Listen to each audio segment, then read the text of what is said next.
Poor black boy marries 65-year-old woman. 7 days later, he uncovers her secret. The sun had almost vanished behind the crumbling rooftops of the Detroit projects, leaving a cold copper hue in the sky. Marcus sat quietly on the front steps of his building, still gripping a wrench, his grease-stained overalls soaked from an earlier drizzle.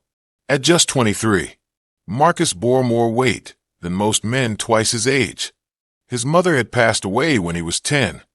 His younger sister was in foster care, and his father, once a proud man, had disappeared into the streets without a trace.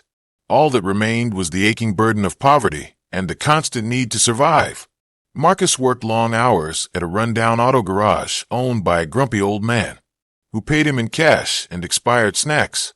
He attempted community college, but the pressure from bills and hunger quickly crushed that dream. His days merged into nights, and his nights faded into silence. Hope was a visitor who rarely stopped by, until one evening when he received a peculiar message. It arrived in the form of a handwritten envelope. Not a text or a call, but a neatly folded letter slipped beneath the door of his apartment. The name written on it was Mrs. Evelyn Harrington, a name he had never heard before. Inside was a simple note. Marcus, I need to speak with you urgently. Minerva's Cafe. 6:30 p.m. Don't be late. His first reaction was to discard the note. Perhaps it was a scam or some wealthy person playing with the poor for amusement. However, something about the handwriting felt substantial, real, and honestly, he didn't have much else to do that evening other than reheating noodles and scrolling through job rejections. So he went. Minerva's Cafe was a small, quiet establishment on the east side of town, a place most folks didn't even realize still existed. He walked in, clad in his one decent shirt, sporting a skeptical frown, sitting near the window, sipping tea with precise, delicate fingers, was a woman who looked like she belonged in a luxury magazine from 3 decades ago. She was tall and elegant, with silver hair tied in a graceful bun.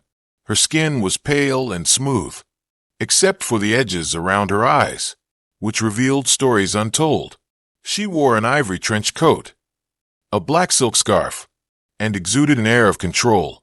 Marcus, she said, looking up with eyes sharp as glass. You came. That's good. He sat down uneasily. Who are you? And how do you know my name? She smiled. Let's just say I know more about you than you think. I've done my research.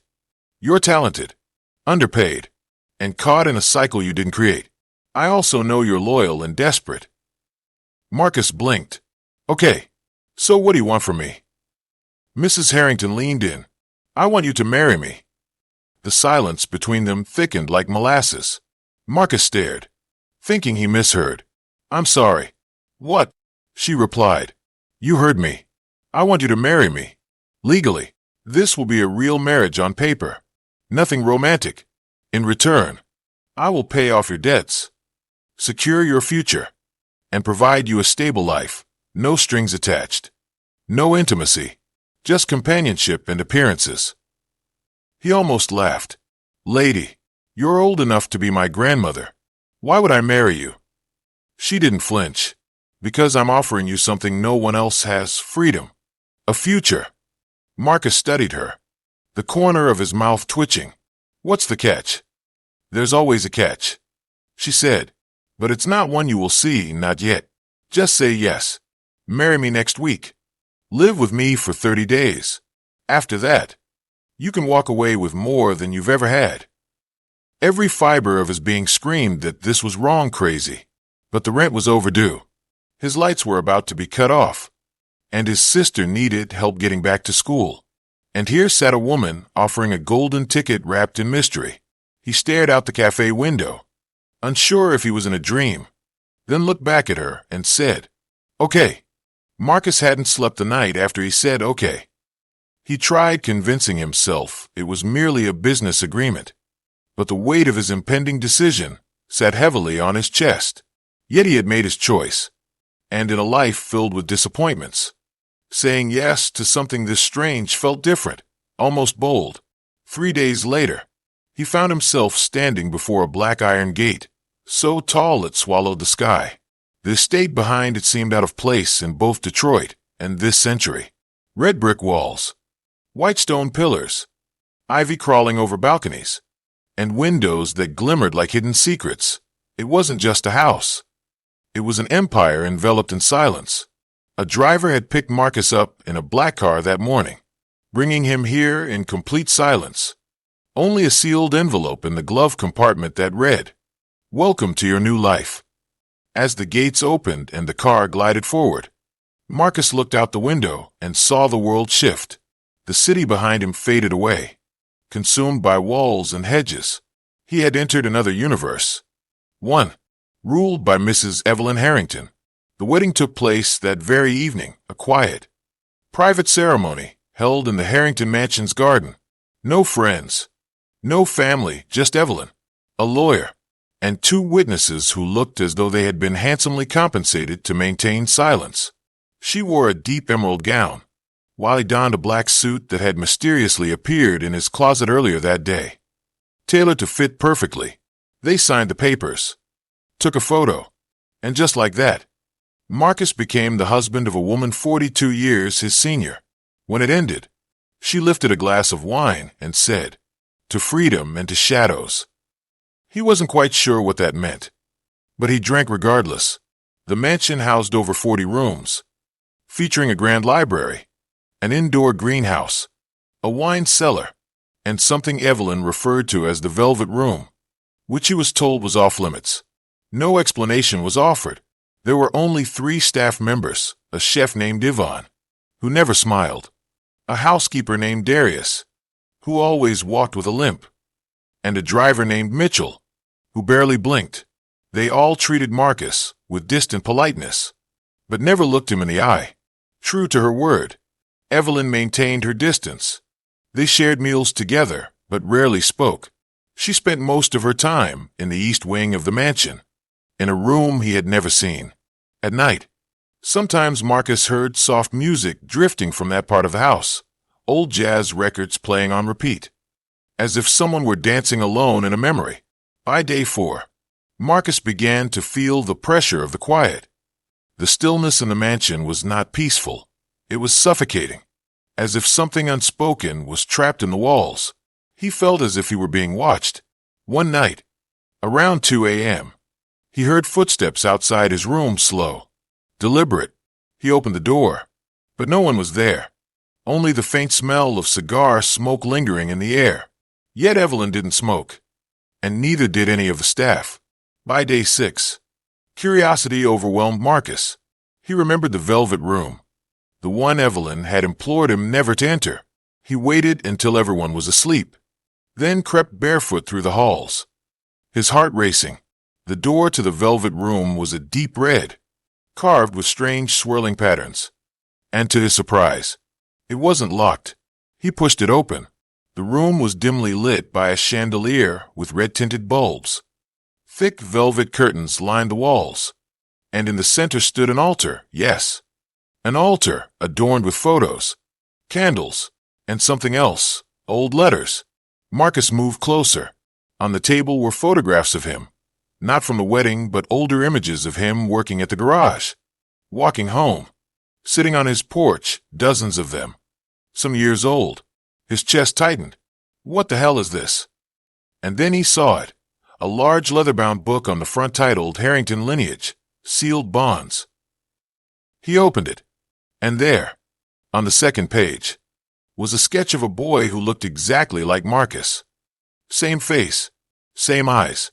The page read, Subject 27, Bloodline Extension Candidate. Acquired, monitor for traits. Prepare for activation. His hands trembled as he slammed the book shut. Behind him, someone whispered, "You weren't meant to see that." Startled, Marcus spun around. Evelyn stood in the doorway, no longer elegant or graceful, her eyes fierce, her voice calm but dark. "You've been chosen. Marcus, you don't comprehend what this marriage means. Not yet. But you will." He stepped back. "You lied to me. This wasn't about helping me. It's something else." She smiled. "Of course, it is." Marcus couldn't sleep that night. He huddled in the far corner of his room, lights on, clutching the leather-bound book he had taken from the velvet room. Evelyn hadn't pursued him or uttered another word. She just turned and walked away, leaving him alone with the haunting knowledge that his life was not his own. The book's text haunted him. Subject 27. Bloodline extension candidate. What did it all mean? And those photographs? Who had captured them? How had she been monitoring him for years? What did activation entail? The next morning, Evelyn greeted him at breakfast as if nothing had transpired. She poured tea, cut her toast, and asked, "Would you like to go for a walk today?" "Marcus, the gardens are blooming beautifully." He stared at her, heart racing. "Why me? What does that book mean?" She responded with a gentle smile. "All in due time, my dear." He slammed his fist on the table. "No, now." Evelyn's smile faded. Her voice dropped. "Because you were born for this. Your blood, your history, it's older than you realize. And because of your father." Marcus froze. "My father? He left when I was a kid. I haven't seen him since." Evelyn walked to the window, looking out over the estate. "Your father wasn't just some deadbeat who vanished. He was a Harrington." Marcus blinked. "What are you talking about?" "You're not just poor by accident. You're the product of betrayal. Your father was my husband's illegitimate son. He ran off with a housemaid, attempting to erase the bloodline, trying to hide you. But I have always known. Yes, Marcus, you are the last living heir to the Harrington dynasty. But legally, you weren't entitled to anything until I changed that, until I married you." Marcus was speechless. The world swirled around him. She continued. "The Harrington legacy was built on powerful dark contracts, blood-binding pacts made generations ago. Every generation must pass the title and its burdens to the next heir, or the estate crumbles. That's why I needed you. I'm dying, Marcus, and now the legacy passes to you."